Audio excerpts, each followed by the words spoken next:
ठाकरे गटानं हातकणंगले लोकसभा मतदारसंघ राजू शेट्टींसाठी सोडलाय। मात्र शेट्टींनी मवियामध्ये सहभागी व्हायला नकार दिलाय। भाजपचा पराभव करण्यासाठी मवियानं आपल्याला पाठिंबा द्यावा अशी मागणी शेट्टींनी केली आहे। शेट्टी मवियामध्ये सहभागी होणार नसतील तर त्यांच्या विरोधात उमेदवार देऊ असं शरद पवार गटाचे प्रदेशाध्यक्ष जयंत पाटील सहभागी होतील आणि त्यांनी व्हावं अशी आमची सगळ्यांची अपेक्षा होती। आमदार निलेश लंके राजीनामा देणार अशा बातम्या प्रसिद्ध झाल्या। मात्र लंके यांनी राजीनामा किंवा शरद पवार गटामध्ये प्रवेशाच्या बातम्यांचा साफ इन्कार केलाय।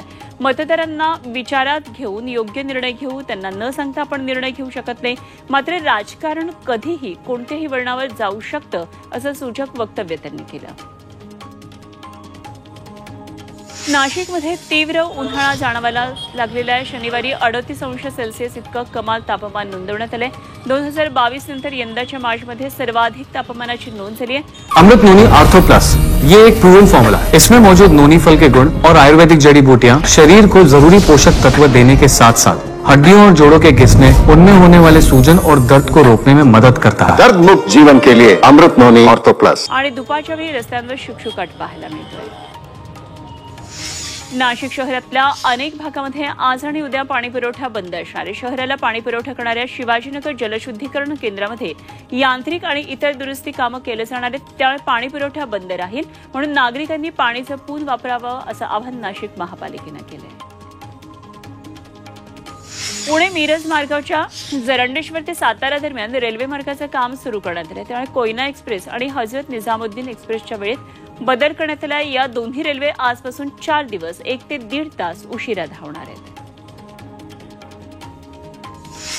कोल्हापूर, सांगली आणि साताऱ्यामध्ये कचरा वेचक महिलांची हक्क परिषद घेण्यात येणार आहे।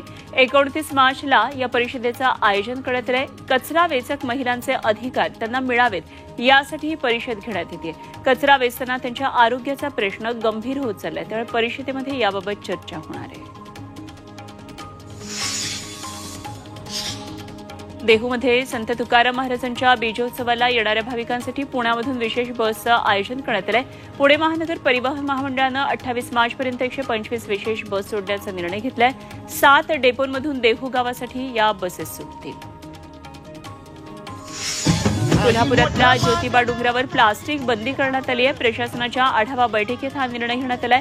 23 एप्रिलला चैत्र यात्रा आहे। मोठ्या संख्येनं भाविक यात्रेला येण्याची शक्यता आहे, त्यामुळे प्लास्टिक बंदी करण्यात आली आहे। कोल्हापूरमध्ये महानगरपालिका प्राथमिक शिक्षण संघटना कृती समिती आक्रमक झाली। शासनानं शिक्षकांसाठी ड्रेस कोड तयार केलाय, त्यामुळे शिक्षक जीन्स घालून या ड्रेस कोडला विरोध करणार आहेत। देशभरातल्या सीईटी परीक्षेच्या वेळापत्रकामध्ये पुन्हा बदल करण्यात आला। याआधी लोकसभा निवडणुकीच्या पार्श्वभूमीवर सीईटी परीक्षेच्या वेळापत्रकात बदल केला होता। आता नीट परीक्षेमुळे पुन्हा एकदा सीईटी परीक्षा लांबणीवर पडली आहे। सुधारित वेळापत्रक लवकरच जाहीर होईल।